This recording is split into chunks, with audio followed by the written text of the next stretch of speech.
For years I kept putting off Japan because everyone told me the same thing. It's amazing, but it's so expensive.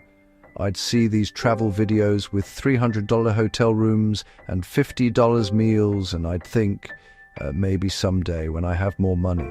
Then I actually went, and I need to tell you, almost everything I'd been told about Japan's cost was wrong.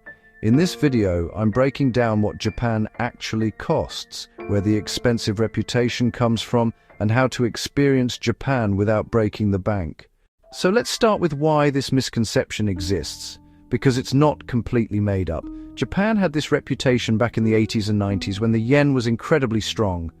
Tokyo was literally one of the most expensive cities in the world. A cup of coffee could cost $10. A basic hotel room was $200 to $300. That reputation stuck.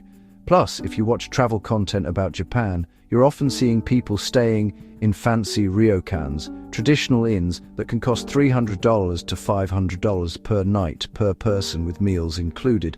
You see them eating omakase sushi for $150 to $300, shopping in Ginza, taking first-class bullet trains everywhere.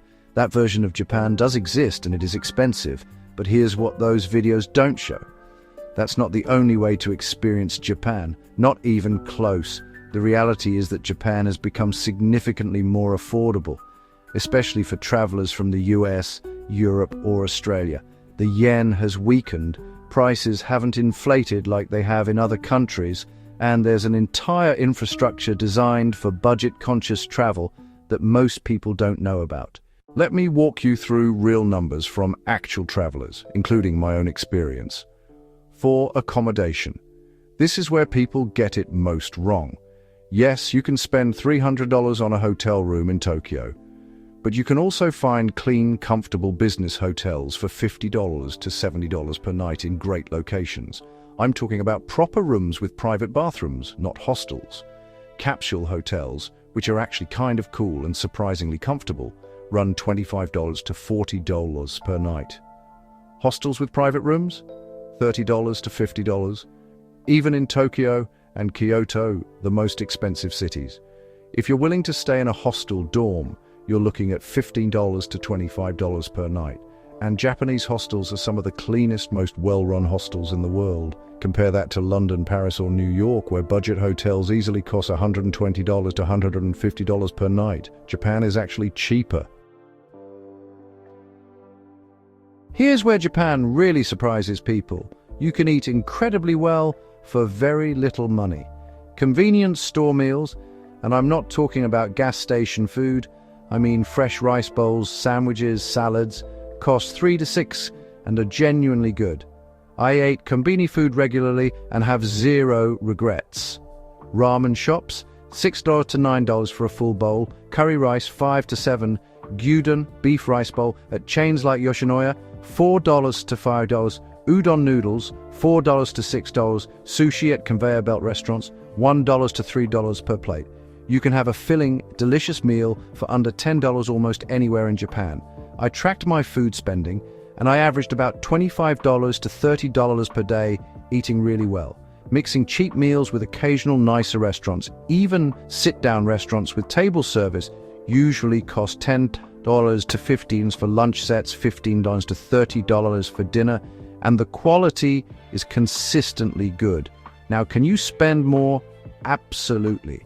High-end sushi, kaiseki meals, fancy wagyu, those exist and they're expensive, but you choose that. It's not the default. For transportation, this is where Japan can add up if you're not careful, but there are ways to manage it. The bullet trains, the Shinkansen, is expensive.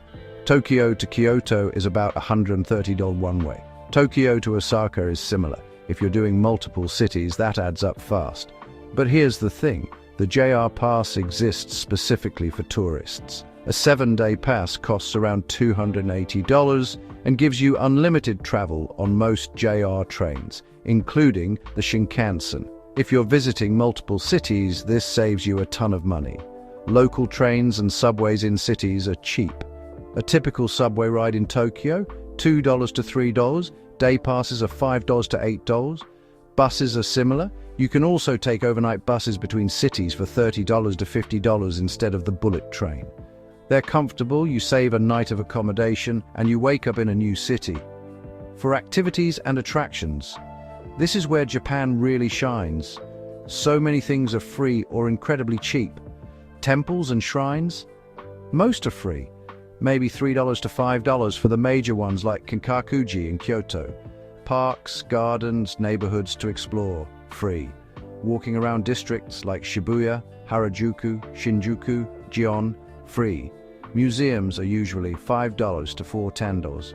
The Tokyo Skytree observation deck is $18. Osaka Castle is $9. TeamLab Borderless Digital Art Museum is $25. You can have incredibly full days in Japan spending almost nothing on activities.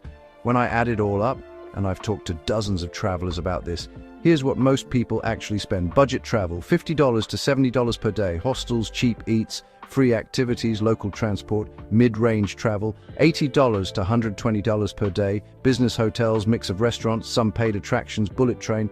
Comfortable travel, $150 to $200 per day. Nice hotels, regular restaurants, all the experiences. Compare that to Western Europe, where mid-range travel easily costs $150 to $200 per day minimum. Japan is genuinely affordable. So why does everyone still think Japan is expensive? A few reasons. First, the luxury experiences are very visible. Travel influencers love showing the $500 ryokan stays and $200 kaiseki meals because they're visually stunning and get views. That's what people remember. Second, the exchange rate confusion. When you see prices in yen, 15,000 yen for a hotel room, your brain doesn't immediately register that's only $100. It looks expensive at first glance. Third, some things are expensive. Taxis are pricey. Alcohol at bars can add up. If you're trying to travel exactly like you do at home, big Western-style hotel rooms, familiar chain restaurants, taxis everywhere, yeah, it'll cost more. And fourth, Tokyo specifically can be expensive. It's a major global city. But even Tokyo has budget options, and once you leave Tokyo, prices drop noticeably. Osaka, Kyoto, Hiroshima, smaller cities, they're all more affordable. The expensive reputation is based on a version of Japan that's optional, not mandatory. Let me give you practical strategies that work. Stay in business hotels or hostels. Japanese business hotels are perfect for travelers. Small but efficient, always clean, well located.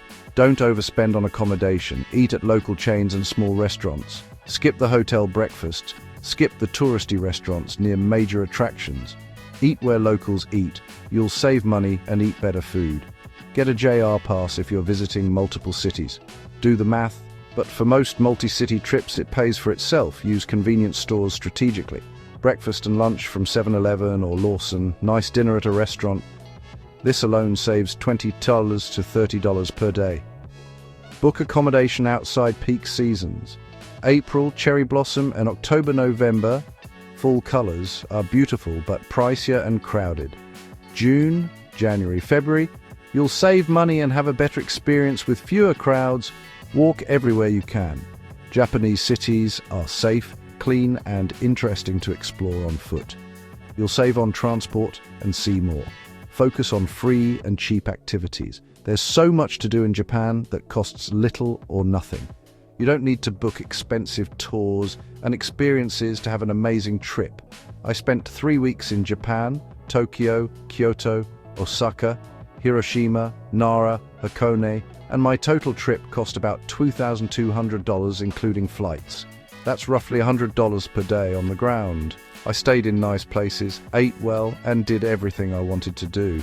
That's less than a week in Paris or London would cost. Japan works for almost every type of traveler, which is rare. Budget backpackers love it because the hostel infrastructure is excellent, food is cheap, and you can travel efficiently without spending much.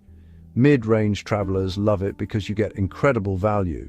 Great hotels, amazing food, efficient transport, safety, cleanliness.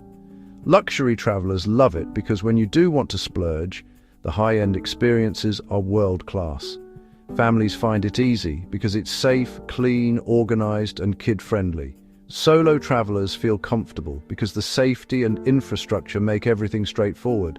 Japan is one of those destinations where you can travel at almost any budget level and have a great experience. You just need to know it's possible. So here's my honest take after everything we've covered. The idea that Japan is prohibitively expensive is outdated. It's based on old information, selective experiences, and misconceptions that keep getting repeated. The reality is that Japan offers some of the best value in travel right now, especially compared to Western Europe, Australia, or major US cities. You can experience an incredible culture, eat amazing food, stay in clean, comfortable places, and move around efficiently, all for less than most people expect. Does expensive Japan exist? Yes. But so does affordable Japan. And affordable Japan is just as authentic, just as enjoyable, and often more rewarding because you're experiencing it the way most Japanese people actually live. If you've been putting off Japan because of costs, stop. Start planning. You can make it work on almost any budget. I mean, if this changed your perspective on Japan, or travel costs in general, hit that subscribe button. I make these videos because I want people to travel more, not less. And that means being honest about what things actually cost, not just repeating what everyone else says. Drop a comment and let me know, have you been to Japan? Did you find it expensive or affordable? Or is this making you reconsider adding it to your travel list? I've got more destination breakdowns coming. Real costs, honest takes, no BS. Thanks for watching, and I'll see you in the next one.